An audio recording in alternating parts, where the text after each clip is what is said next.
If you're a forex trader and you're still struggling with how to trade, this video is for you. In case you're new to my TikTok page, my name is Forex Milka and I'm a forex trader, a mentor, and also a financial market analyst.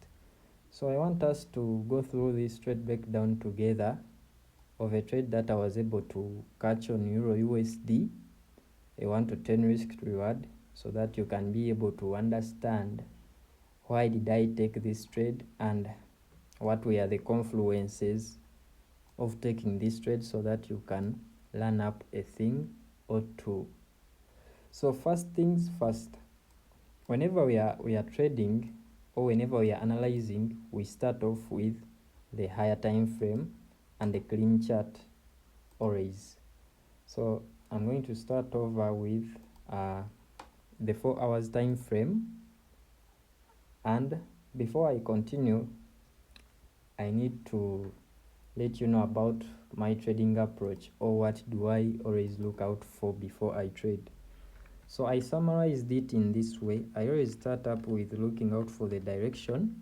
I look out for the direction, I look out for the QM, then I look out for the liquidity, and then I look out for the POI, or you can call it the point of interest. So we start off with the first factor, which is the direction. Remember, direction in the forex market is determined by breaks of structure. So in case someone asks you what is the direction, the current direction of the market, you need to look for the current break of structure.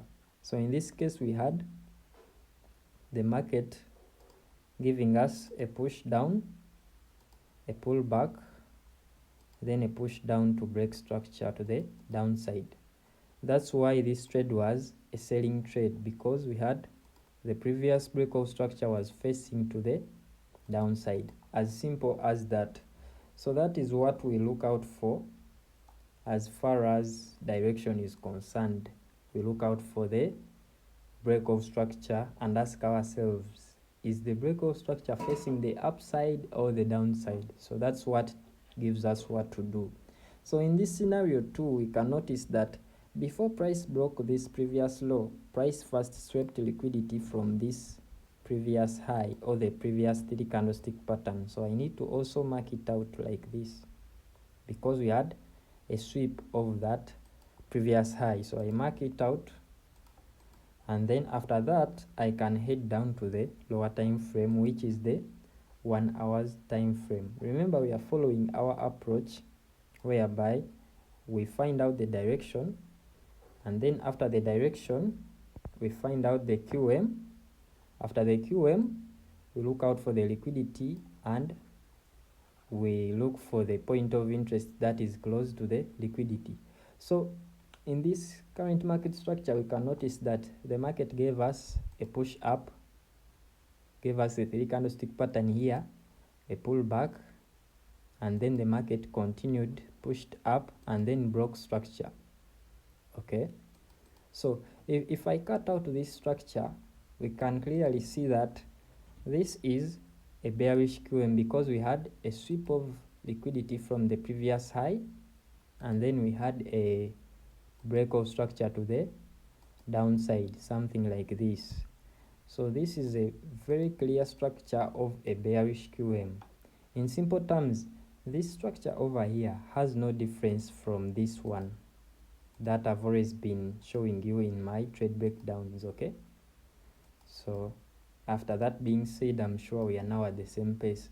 This structure is the same as this, but remember, in my videos I always tell you, when you're analyzing and you find out that the market has given you your bearish QM, if you get the bearish QM, the first pullback will always be the liquidity. So for you to take that trade, just mark out the first pullback as your liquidity and wait for the market to return to that first pullback. So you're not going to take any trade unless that first pullback gets taken out. So for this case, this is our liquidity, the first pullback. So it means we had to choose the point of interest that is close to that liquidity. Remember, I always say the point of interest can be an order block, it can be a breaker block, it can be a point where an imbalance gets filled up from, it can also be a breaker block, or it can be a candle wick. So whichever thing you find out that is close to that liquidity is the point of interest that you will choose. Okay, so the thing that is close to that liquidity will be the thing that you choose. So for this case, we can see we got a push up, a pullback, push up, then the market gave us a bearish QM, then this was the first pullback, then the market continued. So this clearly simply means that we had to mark out this first pullback as our liquidity. After marking out this first pullback as our liquidity, remember our strong high is up here because this is where we have the bearish QM. So for this case, we have two things to watch out for. We can see we have this supply zone or order block that is left out here, but it is very far away from our liquidity. The liquidity is here. Remember, this first pullback is our liquidity. Okay, and before reaching this zone, we have a very clear breaker block. Remember, breaker blocks are failed order blocks. So we had an order block or a demand zone which failed somewhere here. Price passed through it. So we were hoping for price to tap into it and buy, but price just passed through it. So later on, these breaker blocks will always be used as, should I call them flip levels or flip point of interests? So the guys who trade ICT, you can testify this is a very clear breaker block. So a failed demand zone or a failed order block became a breaker block, so we had a liquidity very close to it. That is where I had my point of interest from. Using this approach, the stop loss had to be just slightly above the breaker block, and then for the take profit, I had to target these lows down here, as simple as this. And then that's how I came up with this trade with a 1, it was actually a 1 to 10 risk to reward, a 1 to 10 risk to reward, because the stop loss was just slightly above the breaker block. So this is how I came up with this trade, because you can clearly see we had our bearish QM like this. We had our first pullback somewhere here. So the first pullback acted as our liquidity, and then I chose the breaker block that was close to the liquidity. Very simple stuff. Always choose the point of interest that is close to your liquidity so that you can be able to sell off. Okay, that's how I came up with this trade. Let me hope you guys have been able to learn up something from it.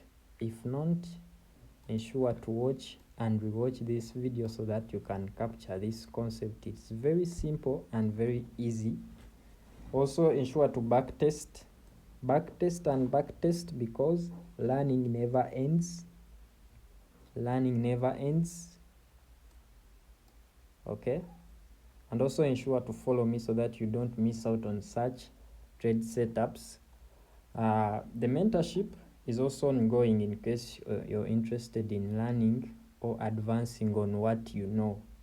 Okay, I'm sure you guys know, but learning never ends. So in case you want to advance on what you know, you can look out for me.